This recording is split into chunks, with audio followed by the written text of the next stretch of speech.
Oke, Bapak Ibu. PGBL, Project Based Learning, ini selalu dikaitkan dengan namanya science method, metode ilmiah.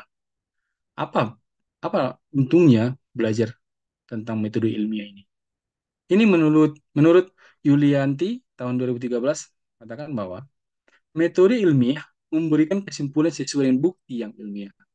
Jadi, Bapak Ibu, ketika kita melaksanakan pembelajaran berbasis project ini, kita kaitkan dengan science method, maka kesimpulan-kesimpulan yang sudah dihasilkan itu adalah sesuai dengan bukti-bukti yang sudah nyata dan dapat dipertanggungjawabkan.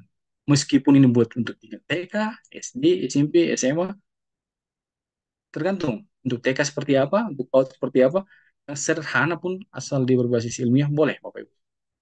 Dengan pembelajaran berbasis proyek Bapak Ibu sekalian, di mana siswa itu akan diberikan kesempatan untuk belajar sesuai dengan uh, materi ataupun bahan-bahan yang disukai dan dia dapat menerapkannya dalam kehidupan sehari-hari. Ya, dan dia dapat terapkan dalam kehidupan sehari-hari. Tetapi di lapangan Bapak Ibu sekalian, uh, anak-anak ataupun peserta didik kita, siswa masih merasa bahwa masih banyak mereka dijejali dengan teori-teori. Ini masih sebelum dengan kurikulum merdeka dan setelah kurikulum merdeka saya belum menemukan ada artikel tentang ini Bapak Ibu. Mungkin akan ada nanti yang dapat melakukan penelitian tentang ini. Dan saat ini menurut saya di lapangan bahwa kita sebagai guru di tingkat PAUD, TK, SD, SMP, SMA memang betul-betul digali yang menggali potensi dan juga memberikan kesempatan kepada siswa kita untuk dapat lebih kreatif, mengeluarkan semua potensi yang dimiliki. Bahkan Bapak Ibu sekalian, nantinya anak-anak itu dapat menciptakan karya ataupun produk. Oke. Jadi dengan PGBL Bapak Ibu ini dapat memberikan kesempatan kepada peserta didik menggunakan atau memanfaatkan kemampuannya dan juga bagaimana memanfaatkan potensi alam di sekitar dia, sekitar sekolah ataupun dalam hal ini lingkungan sosial bisa dimanfaatkan untuk sebagai sumber belajar dia dan pembelajarannya dapat menciptakan produk ataupun karya. Karena ke depan Bapak Ibu, anak-anak yang kita ajari saat ini diharapkan tidak hanya sebagai pekerja, tapi mereka diharapkan ke depan akan menjadi orang-orang yang dapat kreatif menciptakan lapangan kerja, menciptakan kesempatan untuk diri sendiri dan bahkan untuk orang lain. Ini tahapan PGBL Bapak Ibu. Ini tahapan PGBL. Ini mungkin untuk saya ulang kembali.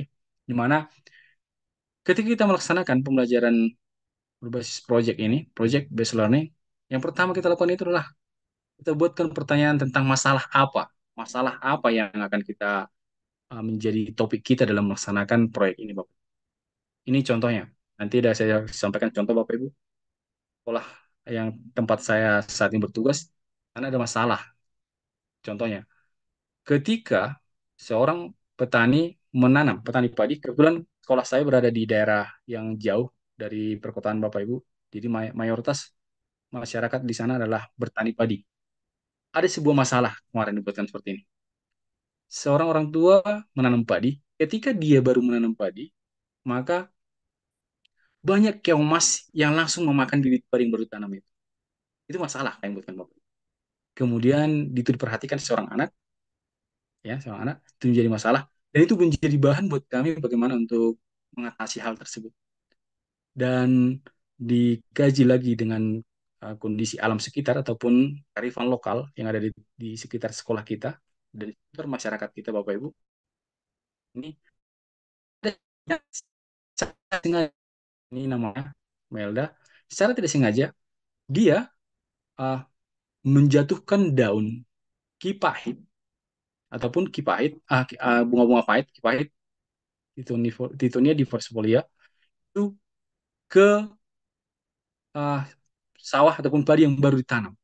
Ternyata keesokan harinya, maka keong tersebut diperhatikan dia mati. Dan ketika dia melihat di sekitarnya ada daun kipahita di sekitarnya, dia mengambil uh, hipotesis ataupun dugaan sementara itu disebabkan oleh daun yang jatuh tadi. Maka dengan itu dia berdiskusi, dikaji dari berbagai literatur, bagaimana melaksanakan penelitiannya, maka kami rancang sebuah proyek. Rancang sebuah proyek, ini susun jadwalnya, dan tetap kita monitoring, dan tetap kita lakukan pengawasan.